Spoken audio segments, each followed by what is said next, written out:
This story is called Amazing Grace, and it's one of my favorites. If you know of this story, if you've heard it before, show me a thumbs up sign. Oh, good. Most of you have not heard the story of Amazing Grace. It's about a little girl, and this is a little girl, despite the fact that people were telling her that she couldn't do hard things, she knew that she could. And I am here to tell you now that you can do hard things. It's in your DNA. It's part of who you are because you're a Zahara soaring eagle. We can do hard things. And this is a story that I hope touches your heart the way that it has touched mine. And it's the story of Amazing Grace, written by Mary Hoffman and illustrated by Caroline Bench. And it goes like this. Grace was a girl who loved stories. She didn't mind if they were read to her or told to her or made up in her very own head. She didn't care if they were in books or movies or out of Nana's long memory. Grace just loved stories. After she had heard them, and sometimes while they were still going on, Grace would act out those stories. And she always gave herself the most exciting part.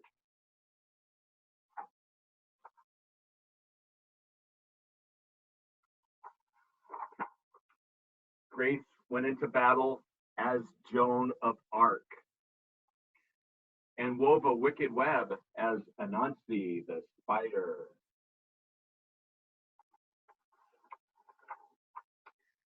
She hid inside the wooden horse at the gates of Troy, and she went exploring for lost kingdoms.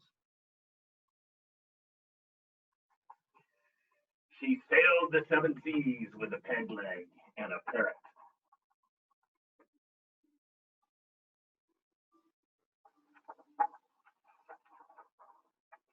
She was Hiawatha, sitting by the shining big sea water. And she was Mowgli in the backyard jungle.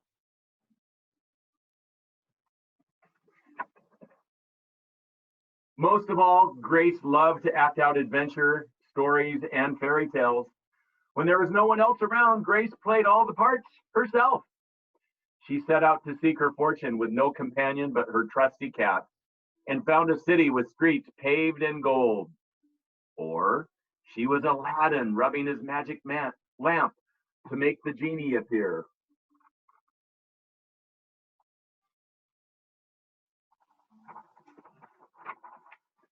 Sometimes she would get Ma and Nana to join in when they weren't too busy. Then she was Dr. Grace, and their lives were in her hands.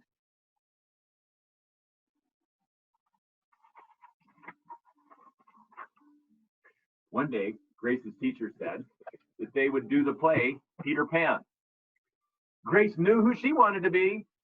When she raised her hand, Roz said, "You can't be Peter. That's a boy's name." But Grace kept her hand up anyways. "You can't be Peter Pan," whispered Natalie. "Peter Pan's not black." But Grace kept her hand up anyways. "All right," said the teacher. "Lots of you want to be Peter Pan, so we'll have auditions next week to choose parts." He gave them words to learn.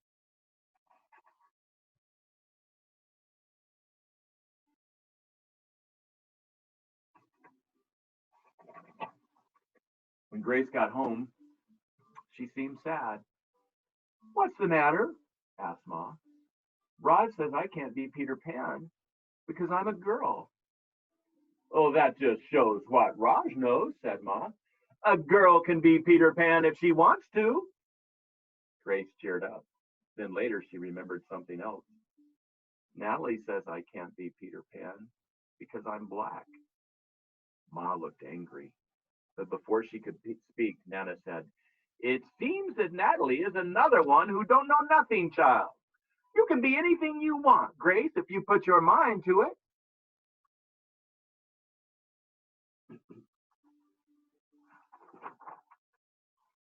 On Saturday, Nana told Grace that they were going out. In the afternoon, they caught a bus and a train into town. Nana took Grace to a grand theater. The sign outside read, Rosalie Wilkins in Romeo and Juliet, in sparkling lights.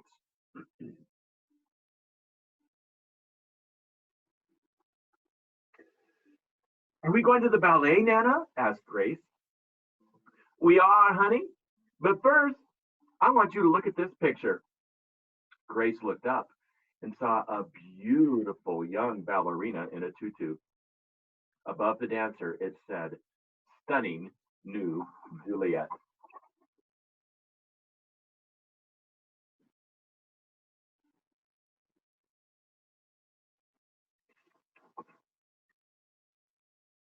That one is little Rosalie from back home in Trinidad, said Nana. Her granny and me, we grew up together on the island. She's always asking me, do I want tickets to see her Rosalie dance? So this time I said yes. After the ballet, Grace played the part of Juliet, dancing around her room in her imaginary tutu. I can be anything I want, she thought.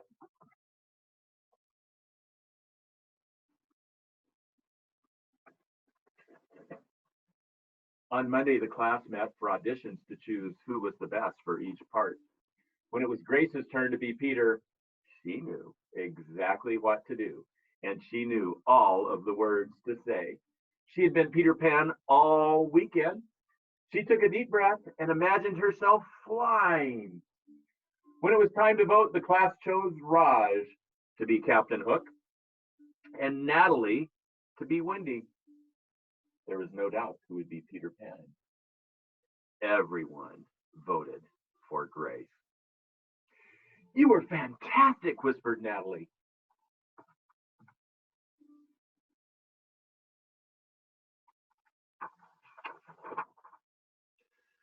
The play was a big success, and Grace was an amazing Peter Pan. After it was all over, she said, I feel as if I could fly all the way home. You probably could, Ma, said Ma. Yes, said Nana. If Grace put her mind to it, she can do anything she wants.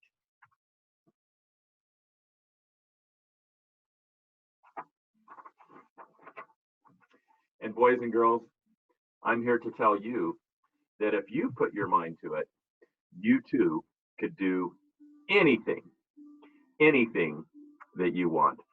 Um, that story didn't take too long. Who would like to hear one more story? How about a fun one? If you'd like to hear one more story, raise your hand and wave at me. Okay. All right, I'm going to let you help me pick it out. We're going to go over to my stories. Let's see. Oh, we've got so many good ones.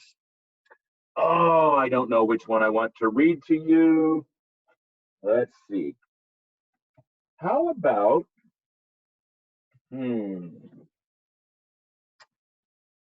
oh, this is going to be, oh, I see one.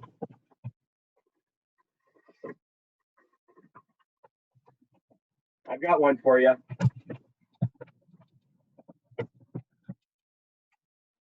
Okay. Bootsie Barker Bites by Barbara Botner. I bought it at Borders Books for 14 bucks. Would you like me to say that again? Bootsie Barker Bites by Barbara Botner. I bought it at Borders Books for 14 bucks. Bootsie Barker Bites by Barbara Botner. I bought it at Borders Books for 14 bucks. Kind of a tongue twister. What do you hear in that? Lots of B's, huh? Bootsie Barker Bites by Barbara Botner. Where did I buy it? Borders Books. 14 bucks. Here's the story. I think you're going to like this one. You probably already heard it because I've read this many times at Sahara's. My mother and Bootsie Barker's mother were best friends.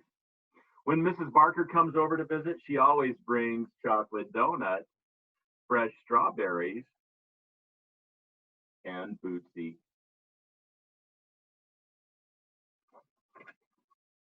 First, we have a tea party. Then my mother tells Bootsie and me to play in my room. I try to get Bootsie interested in my book about turtles, but Bootsie hates turtles. You're a turtle, howls Bootsie. And I'm a turtle-eating dinosaur.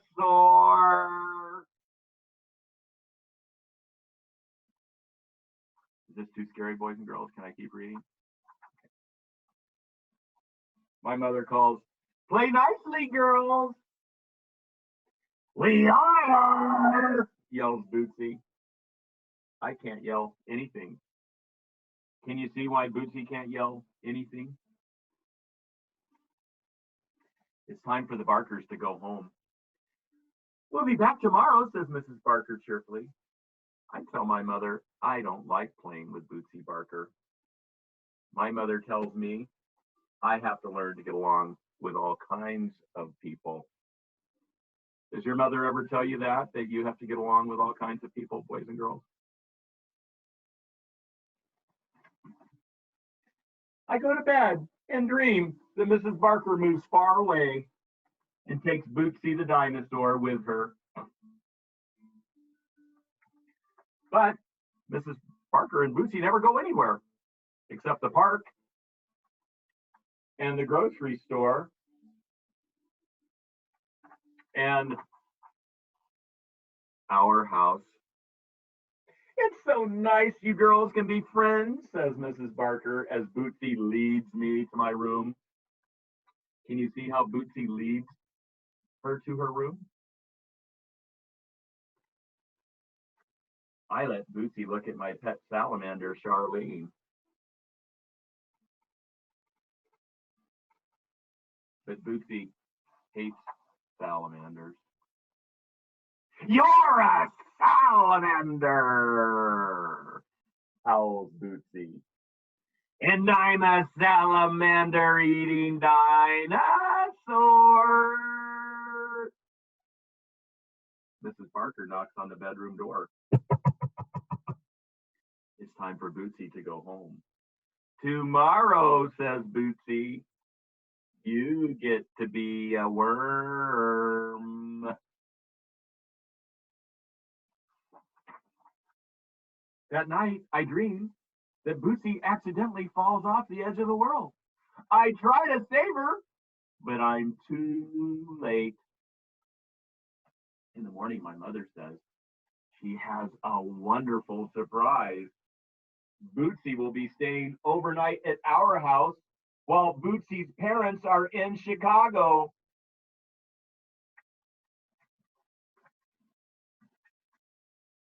I picture Charlene and me being rushed to the hospital with dinosaur bites.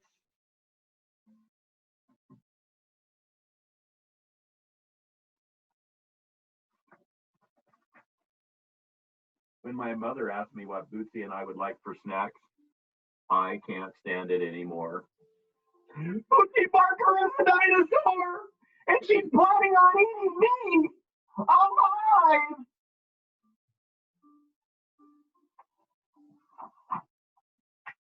My mother looks surprised.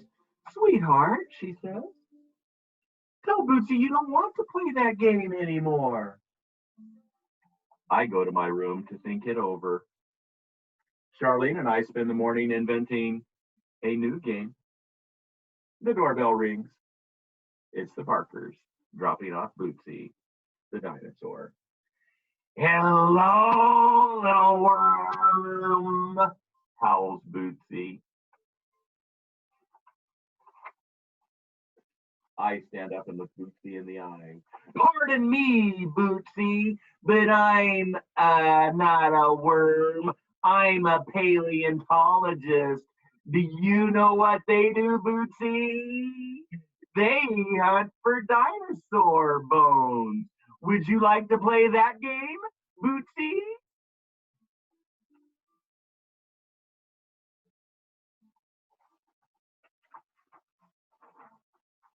Bootsie runs out the front door. She wants to go with her parents to Chicago. Mrs. Barker says Bootsie will have more fun if she stays at our house. Bootsie throws a tantrum on the sidewalk, so Bootsie's parents take Bootsie to Chicago, which means I don't have to wish that Bootsie takes a rocket ship to outer space.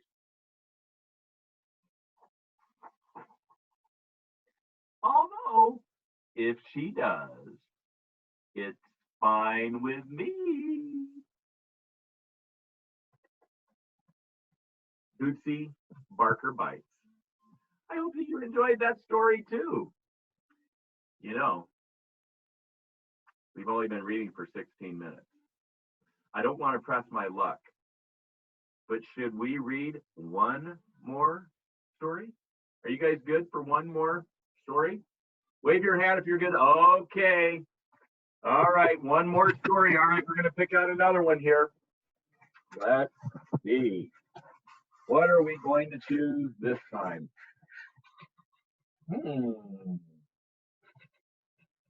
So many good choices.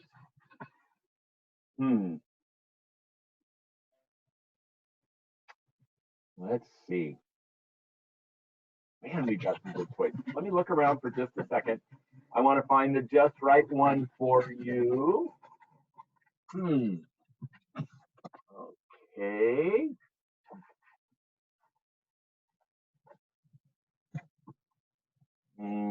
Okay, here's one. I don't think you know this one.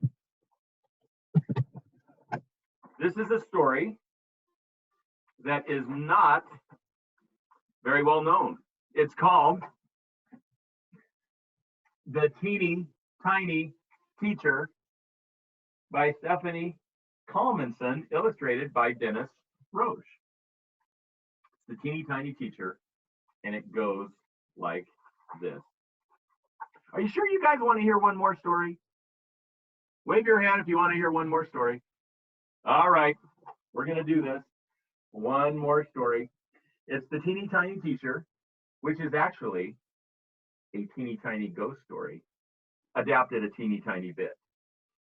A ghost story. Uh-oh. This could be a little bit spooky. Are you guys okay with a little bit spooky? Thumbs up if you're okay with a little bit spooky. I don't want to scare anybody. Okay, here we go. The Teeny Tiny Teacher. See, look how teeny tiny they are. Even when a bee lands on their head, the bee is as big as they are. And it was dedicated to Nina and Ben, and for Giles and Eliza. I always love it how the authors and the illustrators get to dedicate the book to somebody that's important and special to them. Okay, here we go. Once upon a time, there was a teeny tiny teacher who taught in a teeny tiny school in a teeny tiny town.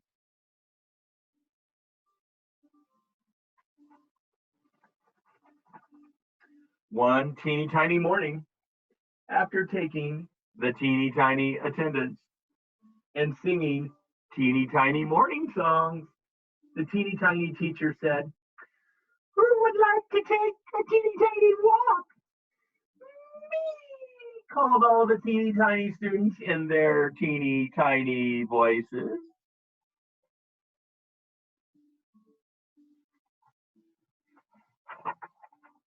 The teeny tiny students put on their teeny tiny coats and their teeny tiny hats, and they made teeny tiny lines holding teeny tiny hands as they walked to a teeny tiny park.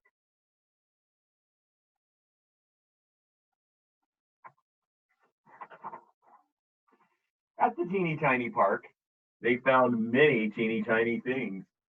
Teeny tiny leaves, teeny tiny sticks, teeny tiny rocks, teeny tiny feathers, and the teeny tiny teacher found, this is where it starts to get a little scary. The teeny tiny teacher found a teeny tiny bone.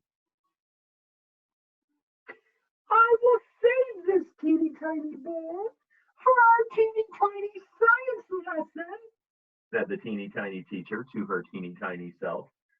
So she put the teeny tiny bone in her teeny tiny pocket.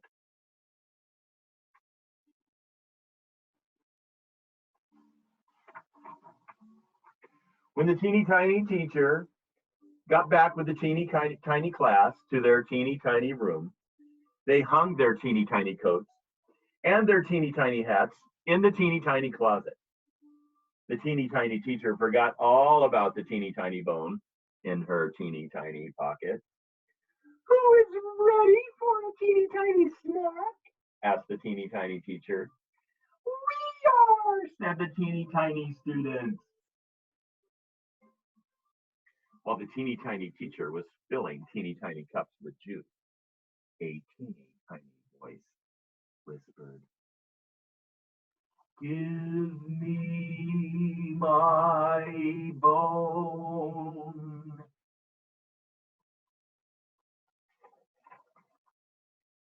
The teeny tiny teacher smiled, thinking a teeny tiny student was playing a teeny tiny trick on her. Someone is being just a teeny tiny bit silly, said the teeny tiny teacher. Then she handed out the teeny tiny cups of juice and passed around the teeny tiny cookies. The teeny tiny students were enjoying their teeny tiny snack when the teeny tiny voice said a teeny tiny bit louder, give me my bone.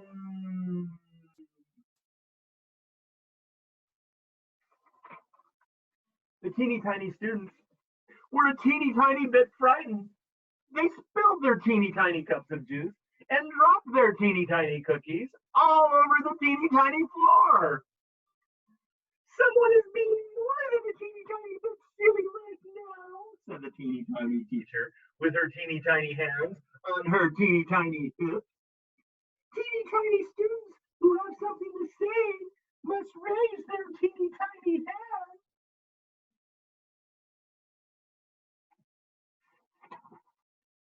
A teeny tiny student raised her teeny tiny hand and said, the teeny tiny voice came from our teeny tiny closet.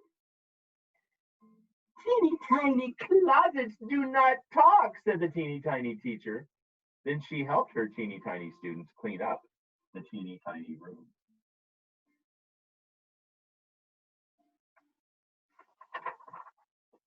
When the teeny tiny room was a teeny tiny bit tidy, the teeny tiny teacher said, who would like to help me write a teeny tiny story about our teeny tiny walk?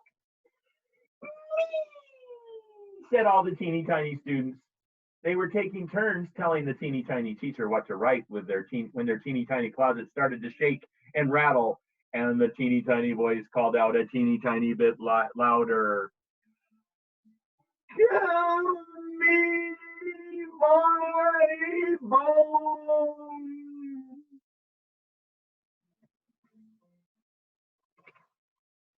Now, the teeny tiny students and the teeny tiny teacher were a teeny tiny bit frightened. They hid under their teeny tiny desk. They had been hiding just a teeny tiny time when the teeny tiny voice called out a teeny tiny bit louder than before, give me my bone.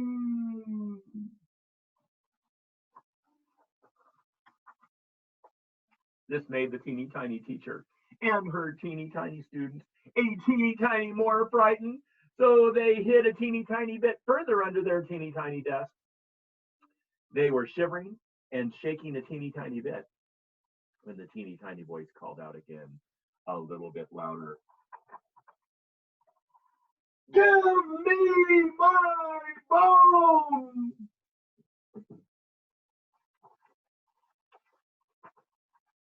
The teeny tiny teacher was not about to let a teeny tiny voice frighten her teeny tiny students another teeny tiny minute. So she popped up from her teeny tiny desk and shouted in her loudest teeny tiny voice, take it!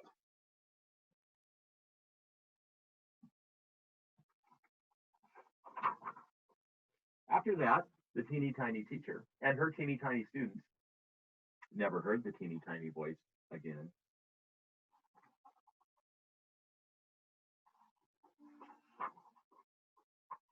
And that is the teeny tiny end. Woo! That one was scary. Did that scare any of you? Oh, come on. Come on. I could tell that spooked you just a teeny tiny bit. Kind of scared me a teeny tiny bit.